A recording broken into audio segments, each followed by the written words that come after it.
Okay, guys, mabilisan, let's discuss Planet Horse, which is our horse racing experience on the Ronin Network.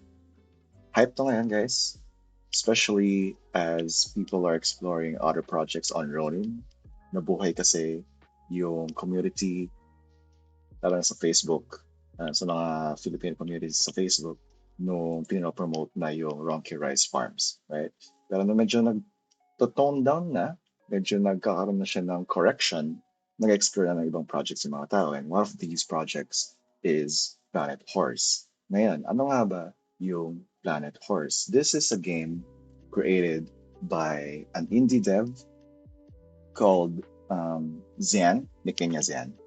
And yung economy niya utilizes the token P-Horse. Meron din tayong tinatawag na medals, pero discuss natin yan maya-maya. Okay? Sobrang basic lang ng gameplay ng Planet Horse. Ito yung website niya. You need to connect your wallet, your own wallet dito. And then, kapag na-connect mo na, it's gonna show rather yung horses mo dito. And these horses are called origin horses na available na on the Ronin market. Tingnan natin kung nasaan sila. Ayan. So the lowest that you can get at the moment, yung floor price ng origin horses, would be 80 RON or around 44 USD, which is around 2,000 plus pesos yung isa. So kapag meron kang NFT neto, malalaro mo sila sa mismong Planet Horse website. Okay? Now, if papasok ka dito, I highly recommend buying one male horse and one female horse kasi magkakaroon na rin ng breeding system si Planet Horse sometime in September. Okay? The gameplay itself, sobrang basic lang. Yung horse mo, meron siyang level, meron siyang experience, meron siyang stats, and meron siyang energy. Yung horses natin, nagre-recover yan ng 12 energy at least every 6 hours. And every race consumes 12 energy. So essentially, sa isang araw, nakakapag-run ka ng at least 4 races per horse. Okay? Wala silang energy ngayon, so hindi ko mapapakita yung animation ng race, pero super bilis lang. 5 seconds lang yung animation and then makukuha mo na yung P-horse mo.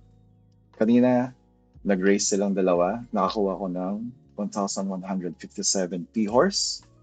And if i-convert mo yon sa USD, yung 1,157 P-horse amounts to 2 USD.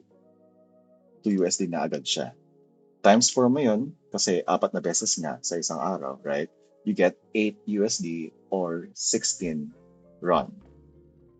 And one thing to take note dito is dependent yung income mo essentially sa presyo ni P-Horse. So right now, 2 USD yung 1157 na P-Horse kasi mataas yung value niya ngayon. Pag tumaas pa yan, pwedeng maging 3 USD, 4 USD yung gantong amount of tokens. Pero pag bumaba, pwedeng maging 1.5, 1 USD yung gantong amount of tokens. So, real talk lang, there is risk. Okay? As to any crypto games, lagi may risk sa fluctuations ng price ng tokens nila. Okay? Ngayon, bukod sa mga P-Horse tokens, makakuha ka rin ng mga item drops, makakuha ka rin ng medals kapag nag-rank sila ng top 1 to 3. Ngayon, medyo hirap yung horse natin na mag-top 1 to 3. Pero kung naka-top 1 siya, mas mataas yung P-Horse na makakuha mo. And makakuha ka ng 3 medals, matic. Pag top 2, 2 medals. Pag top 3, 1 medal lang. Okay? Now, ano bang value ng P-Horse tokens ngayon? Bakit ang taas niya? Kung ang solid yung emission ng P-Horse tokens natin, solid yung pamigay sa community. Meron kasing economic loop na nangyayari sa Planet Horse. No? Yes, you get P-Horse tokens, pero ginagamit mo rin yan to actually buy chests para makakuha ka ng items. You can also, you actually need P-Horse tokens and medals to level up your horses. And ano bang value ng pag-level up ng horses natin? As you can see, level 10 na siya, 48 yung energy niya, as compared sa level 7 ko na 36 lang yung energy. So the higher your horse's level is, the more energy it has to actually run races. Alongside, syempre, tumataas din yung stats nila. And eventually, kapag nag-level 15 sila, pwede na sila maging eligible sa future gameplay ng Planet Horse, which is yung Derby sa mismong website. No, pero tsaka na yan, wala pa naman. Okay? Going back, ayan, you can cash this out. Pwede mo na siyang i-withdraw agad. Pero take note na meron tayong taxes. Okay? For example, if I'm going to withdraw yung 1156, meron akong 50% tax. Bakit? Kasi kaka-withdraw ko lang. So nag-back to zero yung bilang ng days na hindi ako nagwi-withdraw, right? Pag umabot na ng 5 days na hindi ako nagwi-withdraw, magiging 0% yung tax natin. So I highly recommend if gusto mo mag-withdraw ng PRS tokens mo, after 5 days na lang para wala kang tax sa game. Okay? And yun lang. Yun yung pinaka-gameplay. Hindi siya grindy. You just need to make sure na nakakapag-race yung horses mo every 6 hours. If busy ka, pwedeng every 12 hours nga lang eh. Right? So, what else can you expect sa Planet Horse? Magkakaroon tayo ng breeding system soon. And sobrang advantageous ng origin horses sa breeding. Bakit? Tignan natin yung white paper. Yung breeding capability ng origin horses, sobrang layo sa magiging offsprings nila.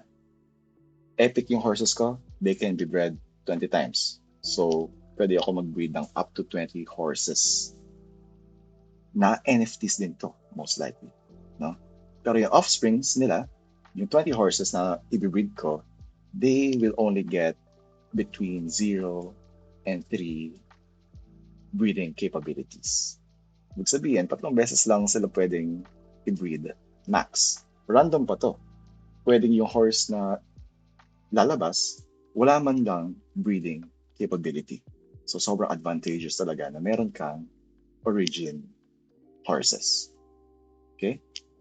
So, sobrang detailed ng white paper, guys. Meron pang roadmap, meron pang horse derby, which is yung future gameplay, wherein your horses need to be level 15 para makasali dito. Okay?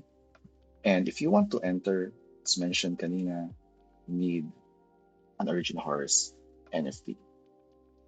So, 80 ROM, 44 USD, 2,000 pesos. It's up to you if you want to commit.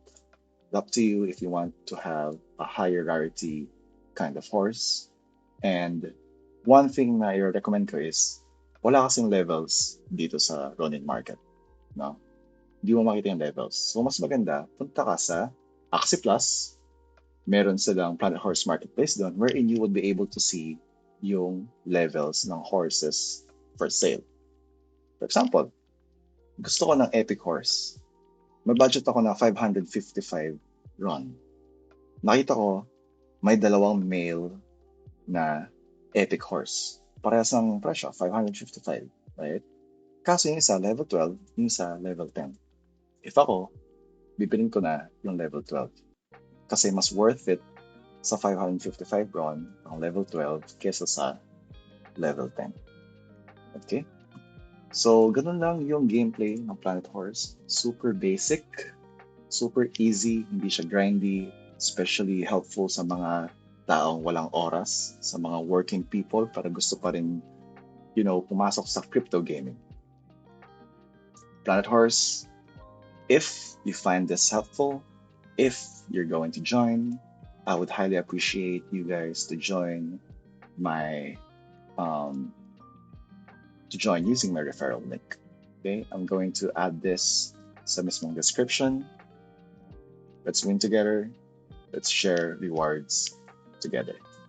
Thank you so much. And before I end this recording, if you could also follow my Twitter account as I'm trying to boost my Twitter account, please do so. It will help me get motivated to actually create more content for you guys. So, yeah, thanks, and I'll see you guys around.